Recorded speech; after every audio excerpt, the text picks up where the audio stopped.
energetic piano music awaits you. Yeah? And of course, if you're craving some sunshine, some Easter vibes, some sightseeing, some good wine, some good meat, and networking and going to fancy shopping malls, eating some fancy foods, South Africa is all of that and more. And did I also mention that it's culturally rich? So, you mingle and you network for a good purpose. That's what South Africa is offering this Easter. Pure Easter vibes. Get ready for unforgettable experiences from sun-soaked beaches to lively markets with breathtaking views and a culture that celebrates life. There's so much to enjoy and to do in the SA. So why wait? Join South Africa this season and create memories that will last a lifetime. Head to southafrica.net for fantastic festive offers. It's not too late. SAD, and one size to say that you don't even need a visa. All right. All you need is some little money in your pocket, and you're good to go. So go on their website and take advantage of any of the offers there that fits your pockets. Okay. Easy peasy.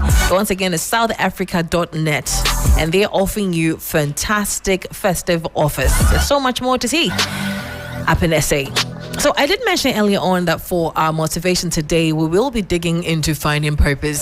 Some of you are fortunate to find your purpose quite early in life, whether you are aided or you sort of just, bump into it or naturally just grew into it. And sometimes, you may have, assistance also from maybe parents or friends or mentors that you met along the way. But for some people, you try so many things before you hopefully found your value. And I say hopefully because sometimes you think you found it, but you haven't. Okay. So for our motivation today, we've been joined by an International Coaching Federation's Master Certified Coach. Hey, there's a backstory to this. Okay. I'll share with you when we start conversation. Yeah. His name is Scofray Yeboah. Okay. Scofray Yeboah, MCC Fint CM. Did I get that right? Or how do you pronounce that? Fellow. Management, yes. Okay, nice. Your title is so big. I mean, it's so much. So the ICF, no, and only MCC, no. Yeah, so ICF is the credentialing body, is the largest coaching body in the world that sort of sees through that coaches that are affiliate or are practicing coaching. You are first well trained, so you must first go to an ICF accredited coaching institute or training body. Then when you are done and you are out and you say, okay, I am a life coach. You see, from the coaching school when you come out, everybody is a life coach from a coaching school. Then from there you come to your niches. So that's how come a transformation executive coach. So transformation executive coach. Transformation executive coach. Just like when you are done with, people are done with accounting, people are done with School of Medicine. Okay. Then now they branch into their niches. All right. So then you will want to be called a credential coach. Okay. You are prepared, you gain the experience, you make the hours, then you start off with associate certified coach. Okay. From there you do I think 120 hours to be at ACC. Then you move on to 500 hours for professional certified coach. Then you peak to the crescendo of coaching called master certified coach, and that is quite a journey. That's the creme de la creme. Yes. That's the conclusion of all the matters. Yes. Wow. And that's some years of work and reading and research, right? It takes a lot because even 120 hours of coaching doesn't come easy. I bet. 500 hours of coaching is also not a fluke. Then imagine anything beyond 2,500 hours. Right. And the standard that ICF sets, that's what they call the golden standard of coaching, is the ICF. I see. It's no joke. So for somebody who's wondering, what are we talking about? What do life coaches do? I mean, I see it in movies, I read about it online and all of that. I hear some friends who would say, "Oh, that's my life coach. That's my life coach." What do you do? What do you do? So for people? life coaches are people who are trained and experienced in that faculty of human capital development.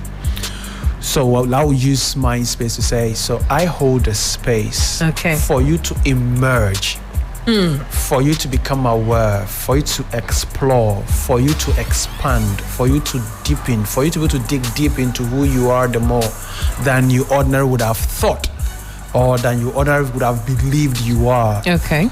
And that is where questions are asked. You permit your coach to ask you questions that ordinarily on the street, ordinarily your mentor won't ask, ordinarily your advisor won't ask, ordinarily your consultant won't ask you. Because coaching is a space for co-creation of you, the client, your possibilities. Right. So you must have somebody who has gone through the training with the experience, so that whatever you bring for coaching, right, a single question sends you into epiphany or eureka moment. Go like, okay. Right.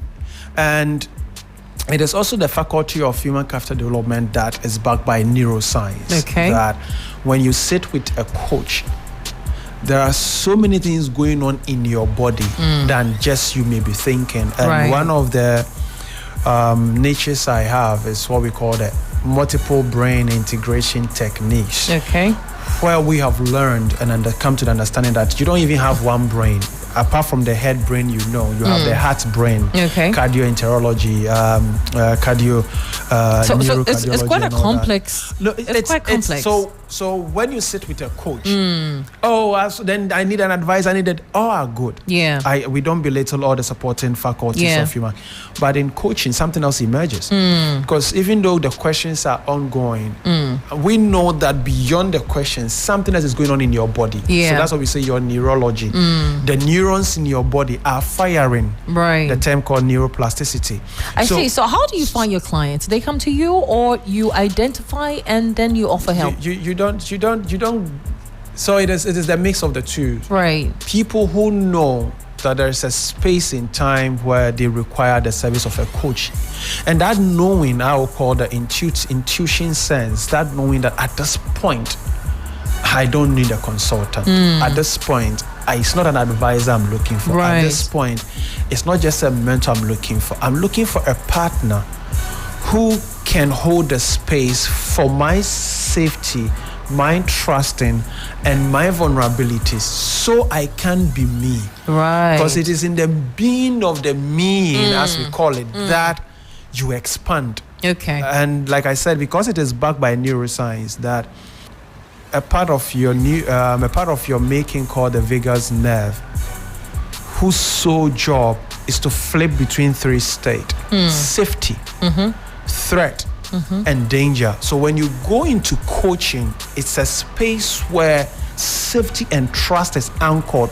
So you want to be that little girl once again. You want to be that little boy once again. And in that space of being these is when your creativity peaks. Right. It's when your compassion, your purpose, your love, all this one's peaks. It's when the drive to take action all peaks for you. So every great mind has a life coach. Of course. Or has encountered a life coach along the way. Course.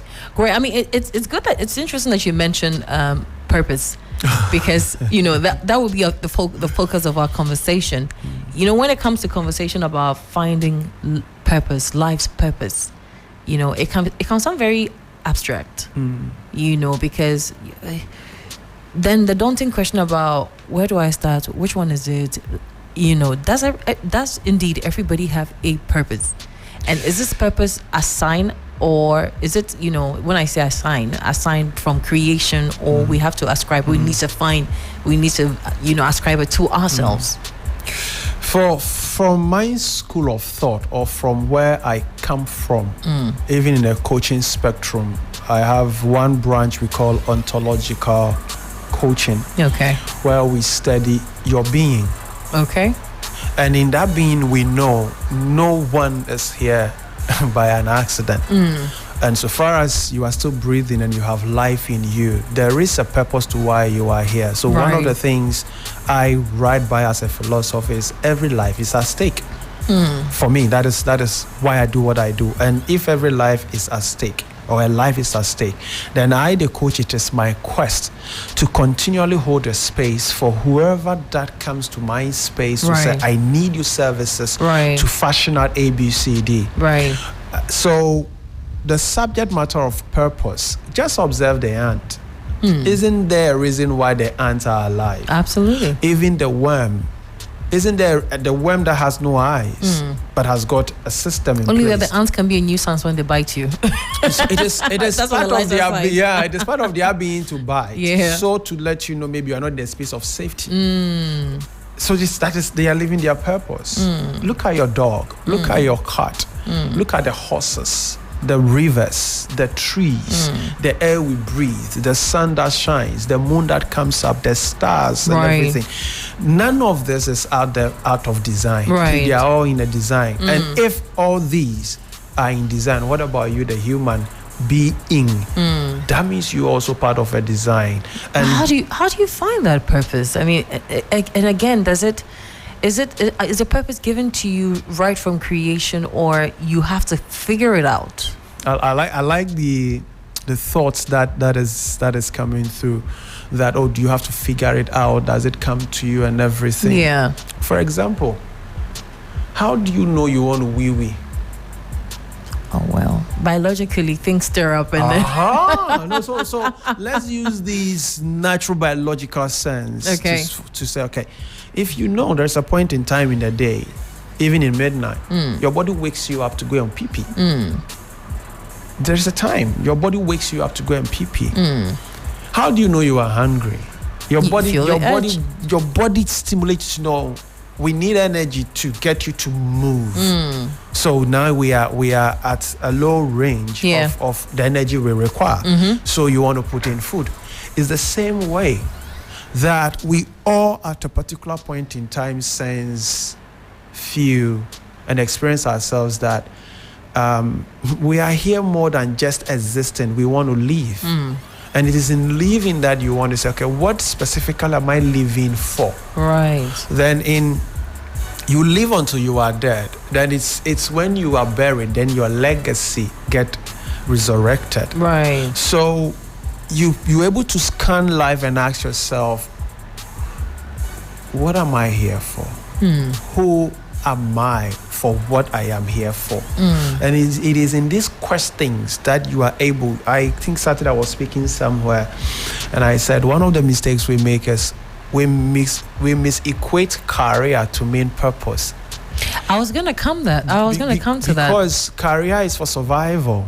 But there are few people who are in the pursuit of their purpose using the conduit called career, using the conduit called profession, using the conduit called vocation, using the conduit called anything you can use your hand to do technically. Right. So your purpose is what...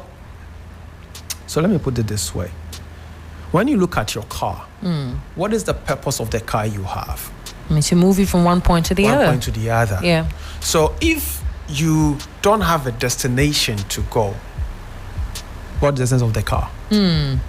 So a purpose is fundamentally what gets you to live a life that is worth it. So when you are no more here, your legacy is what lives on in the heart of others. Okay, let's make it as simplistic as possible as well. So you have somebody who, same with the analogy of a vehicle, right? You have somebody who has so many interests and feels that they may be purpose. Somebody has interest in helping children with disabilities. Somebody has interest in, it's a very generous person, assisting people with medical needs, or, loves nature, loves plants, loves climate-related stuff. In the mix of all of that, how do you identify that this is what my purpose is, and this is, like you said, the vehicle to achieving that? And can one person have more than one purpose? You can have more than one talent to serve a particular purpose.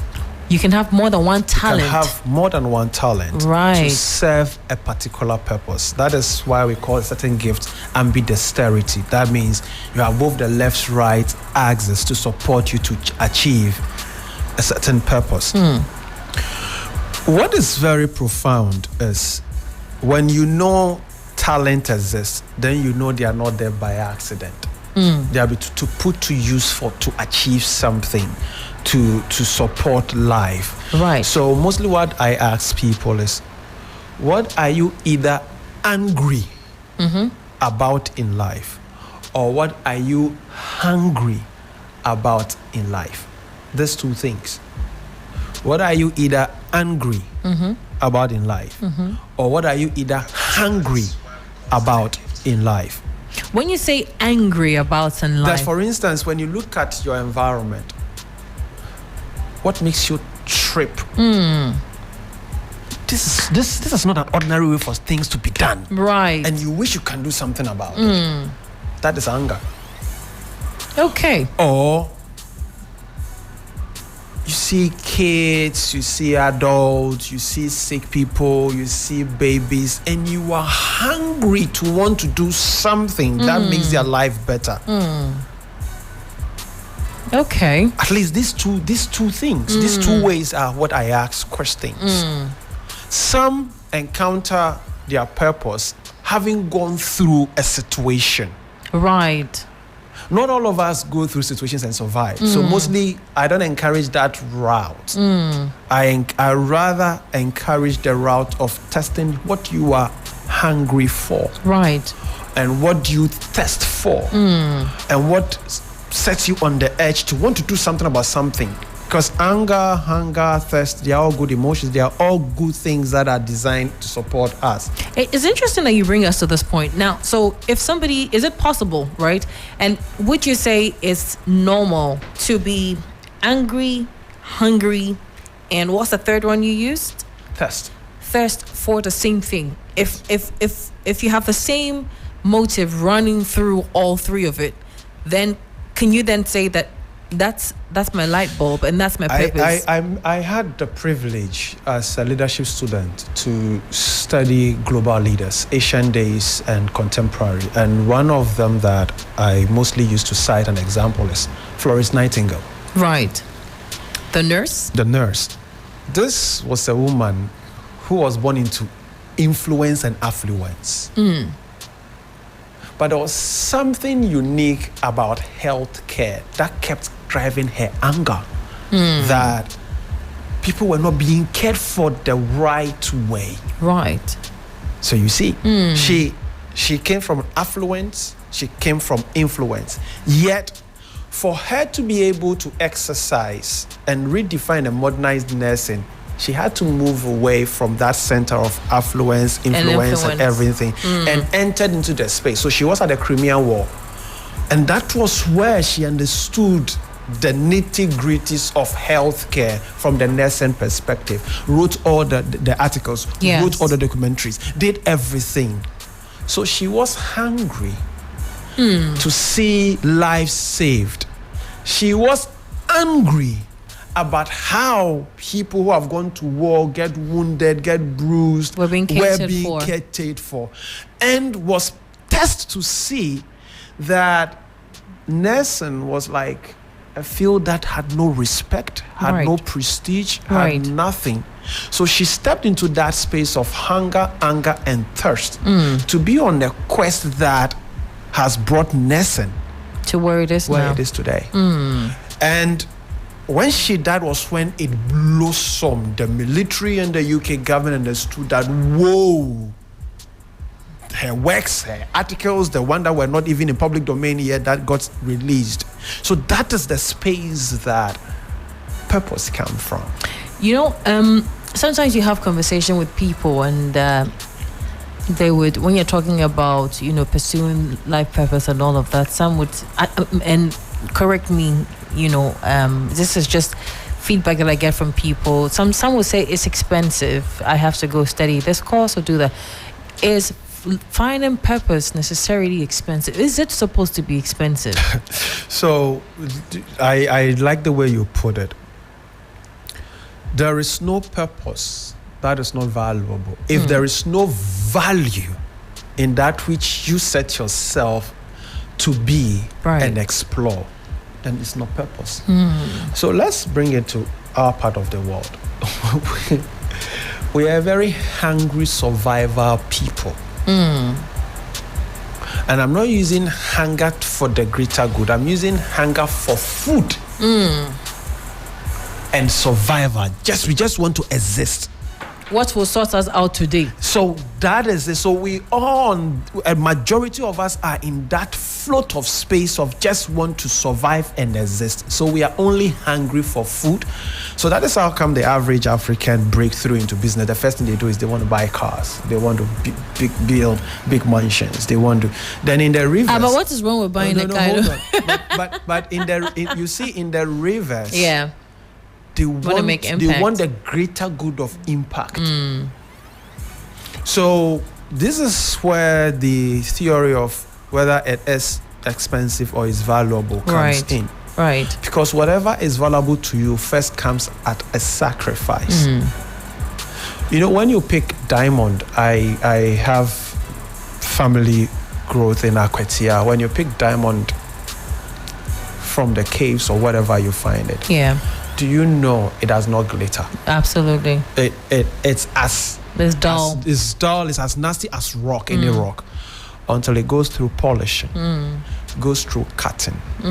It gets a bit chemicalized before it glitters. And not all of us wants to go through that process. So you can't come to the full realization of purpose without these processes. No. Without the refinery. The universe doesn't work like that. So even if earlier we were talking about the ant. Yeah. If the ant knows for them to build and all that, they have to know when the seasons are right, and sometimes it even is risk raining, when they know that it is raining, the bushfires and everything. They want to go through all that. I'm just talking about the ant. Right. Look at the eagle. The eagle will need to go through defeathering a certain time in the season before it grows all the feather back and everything. Why? Just to be able to soar. A lot of people in our generation don't want to go through the refinery process, you know. You find people living a soft life, and then, you know, you find them doing some charity stuff here and there, in quotes, doing impact-related things here and there. Haven't you read, especially during the COVID era to a certain spectrum, didn't you see a lot of the supposed celebs, billionaires committing suicide? Oh, and there were many cases like that. A lot of them did it on the threshold that they noticed they were not living their purpose. So purpose is life. Purpose is living, not existing. So I have come across people who have achieved all there is, even corporate life and everything, and they sit in front of you and say, Coach, I have done all this, but there is something I sense and feel empty here. Or feel empty here. And I know by study and experience, the heart brain and the gut brain, what they are out there to support you to be.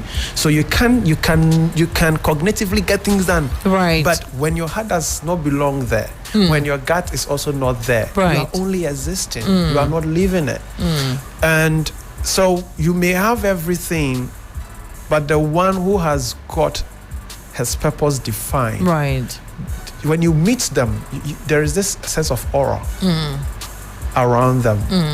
All those who met Mother Teresa from Calcutta, they encountered something. Right. Those who had the reverence to sit with Nelson Mandela, they encountered something. Right. Those who had, like I mentioned, even Richard Branson, the founder and owner of Virgin.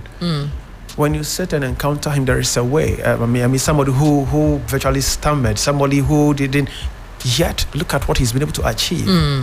He still spent time with his family, his grandchildren, and everything, because it is not so much about what we measure in the material sense, but it is the influence and the impact we make in our society. That is the core of purpose. Interesting. I think what I will do is activate the phone lines briefly and see if our listeners out there may have questions about, you know, the subject. If you're having doubt about whether you are living or fulfilling purpose, if you're not too sure whether, you know, your current status is actually living in your purpose, and you want help from a life coach, Charlie, this one is free consultation, at least for today. There are two numbers you can call us on, 0559 242 717 and 0556 910 154. That's 0559 242 717 and 0556 910 154.